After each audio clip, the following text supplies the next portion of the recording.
Okay, so if there's any kind of stomach problem, you look to your emotional security. And you can do this kind of thing without a chart. You don't need a horoscope. You know what the problems are when you hear what the problem is in a life. You know what the psychological connection is. I remember one place where I was doing a workshop in the East Coast, eating lunch in the center. Somebody came in who wasn't involved with my workshop, but she just was having lunch there and sat across the table from me, and we started talking. She found I was into astrology. She said, "Oh, I'm interested in that. I'm really interested in that."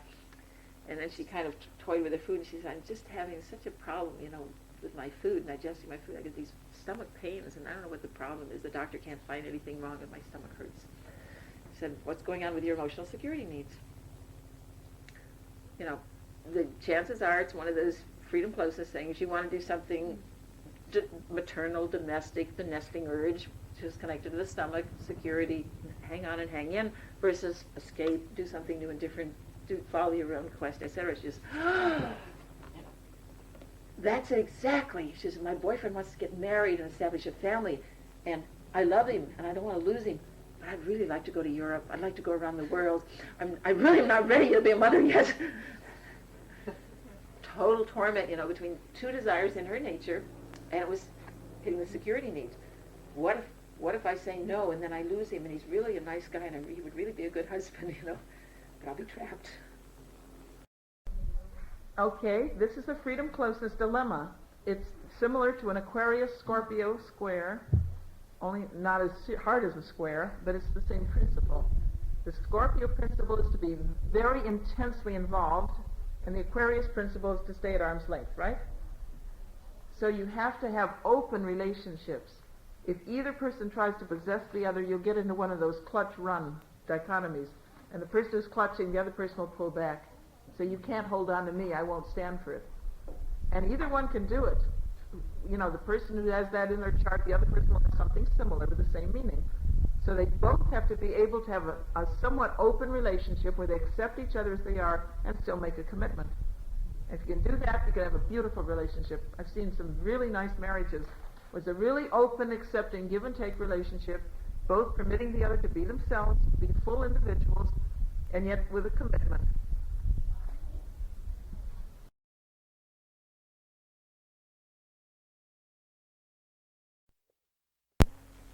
That Mars ascendant Uranus and Pluto ascendant and the quincunxes of the South Node and Saturn aspect, Saturn octile to midheaven, are saying, yeah, but stay conscious, stay aware that there is a struggle there in your own nature. You want it, you don't want it.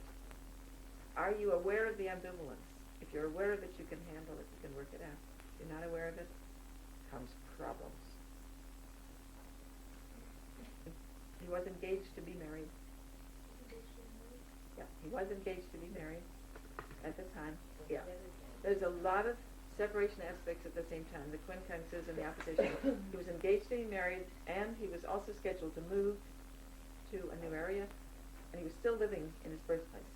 Never moved from his birthplace. He had traveled a lot with the Sagittarius. Huge amount of travel, but he was living in the city where he was born. And he planned to actually make a major move, marry, and move to a new area. The main message in the chart that's, as we've been pointing out, is the need to be conscious of the ambivalence over freedom versus closeness, and independence versus dominance and dependency. Was it something physical that happened to him? Yep. Handicap? He had a fatal accident. He was, unfortunately, even though he was student of astrology and actually teaching astrology and had written 2 books on astrology, he still had no real understanding of the psychological principles of astrology, including of his own nature. Was not aware of how afraid he was of losing the control, or losing his independence, being hurt in some way. And he had a fatal accident on a moped, and died in surgery following the accident. So this is the chart of the day of death. Progress chart. And this is an example when we're not handling our freedom needs. One way to do it is to run away. But it's a way to unconsciously escape what we're afraid of.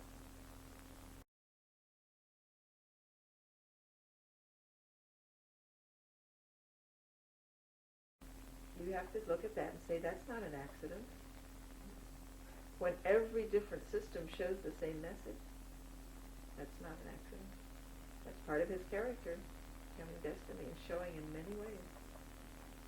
And I believe it could have been changed if he had been aware. If he had said, look, I'm really panicked at the idea of being trapped. Let's live together a while and wait on marriage. Or something, you know, to become conscious of that.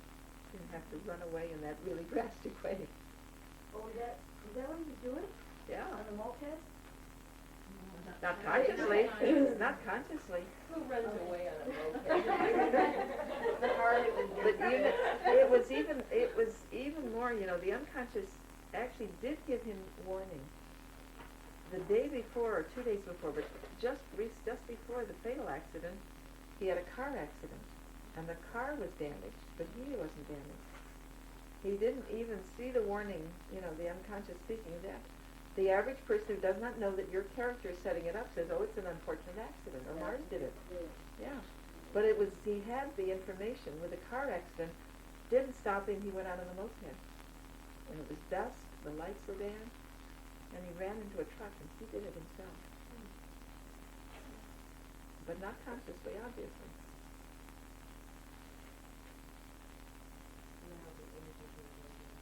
Yes, sometimes.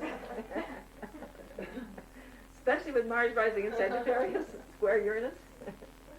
Freedom at any cost. Yep. Too, the moon is on the 4th house cusp in Aries. That's that same freedom-closeness struggle.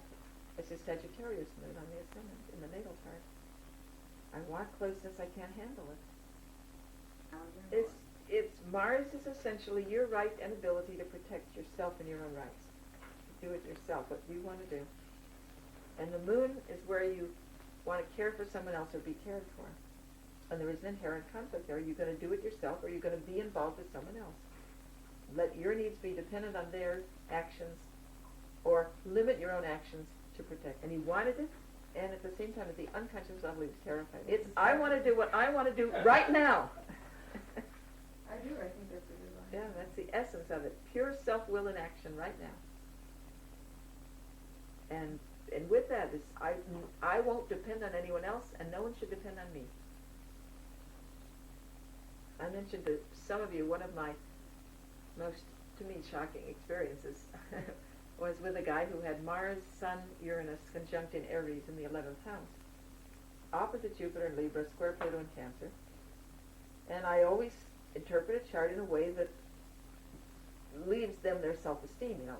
This is a challenge between the side of you that wants to be independent and the side of you that wants to be close, to care for others, to give to others.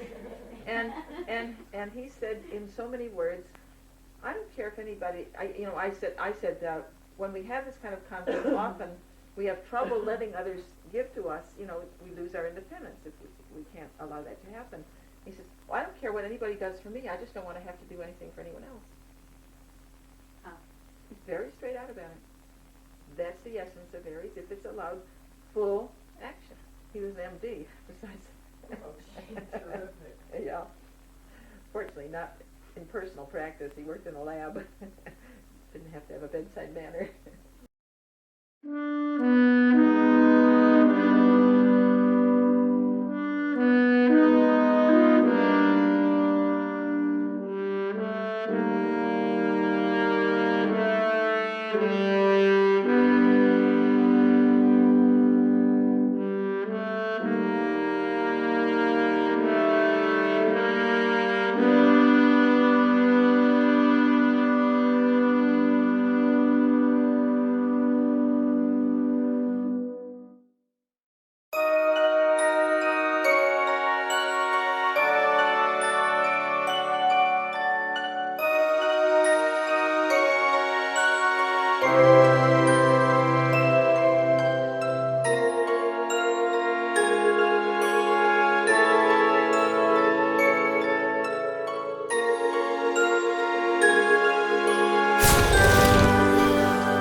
happen to him now with the divorce? Because a major part of his... He'll throw himself more into his work, but I also see. he'll attract more women. Ah, okay. Because he's not going to stay alone. You know, in Yeah. spite of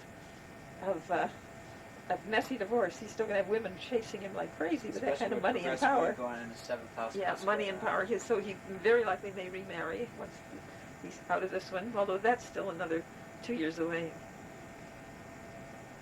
But the moon will go into the 7th. But notice the trines up there from the 9th house, Neptune and Pallas, to his ascendant and Vesta. That's tremendous earth fire. Fire signs, earth houses.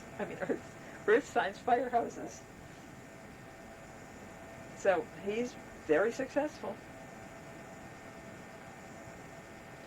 And then Chiron progressed, is getting closer to a trine to his Saturn. And notice Vesta's been going over his Saturn. That's one of the most interesting, because this is often someone who is really totally wrapped up in work. And at the same time, they get so focused on the work, they alienate their relationships. And so that's what happened. He got really wrapped up in his work, but he alienated his wife.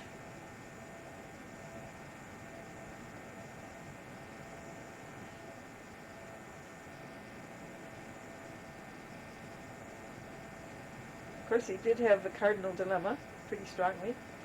Cardinal signs and cardinal houses. It's got the nodes in Uranus and Ceres across Aries Libra, and they're squaring Jupiter and Pluto in Cancer, and more widely, Saturn and Capricorn. So he's got a full cardinal cross here, which is a power struggle chart. Right, no, that's obvious. Let me ask you, where would you see ambition then to do that, just total focus on the Capricorn.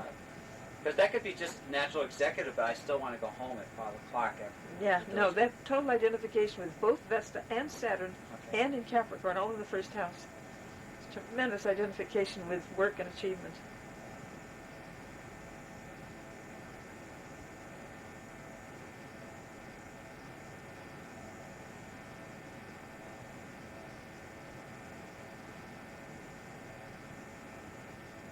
Now notice his Mars has progressed into the 9th house in Leo, and it's been trining Uranus for years, because it's not that fast.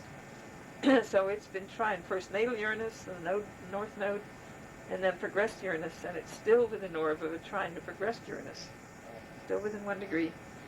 And so he's getting his freedom from his marriage that he didn't know he wanted. This is, again, the deep-rooted ambivalence, which is typical of people. Consciously, he still wanted to stay married, but he wasn't giving enough to his wife to keep her happy. So she's giving him the freedom he didn't know he wanted. Of course, he But had the a Mars Uranus- tremendous freedom-closeness dilemma, too. Yes, definitely, that's part of the cardinal dilemma. And he lived life on his terms. He had all the freedom. And In fact, she finally fought back. I think it was, he had the ambivalence about marriage, but not necessarily a family. It's as though, like, I want that family, I want that home. No, The marriage is not as important. He's got a freedom-closeness dilemma, but remember, freedom just means the freedom to do what you please. He had that freedom. He took that freedom. He did what he pleased at all times.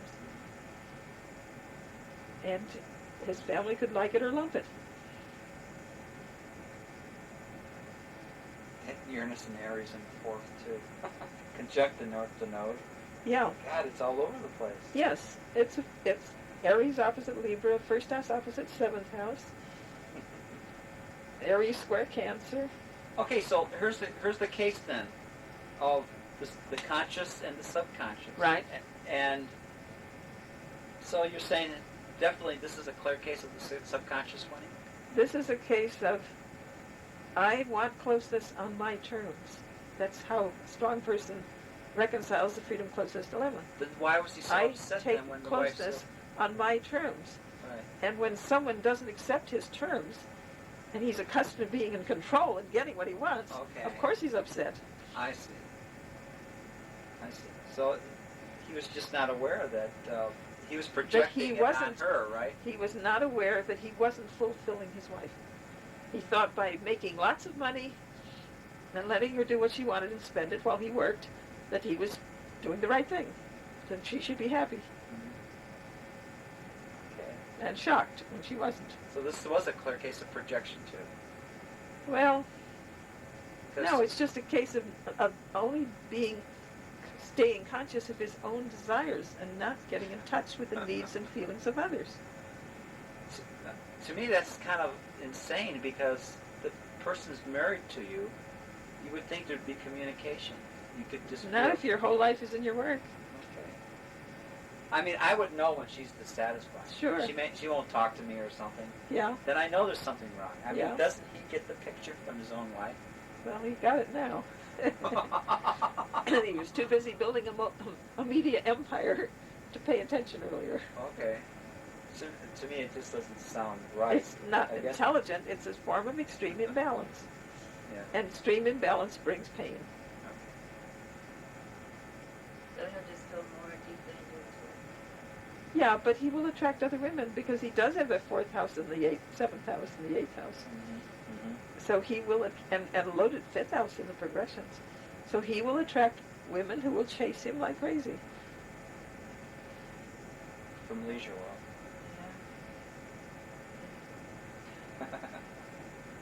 This is a much more fascinating case than I would have thought of at first glance. Uh-huh.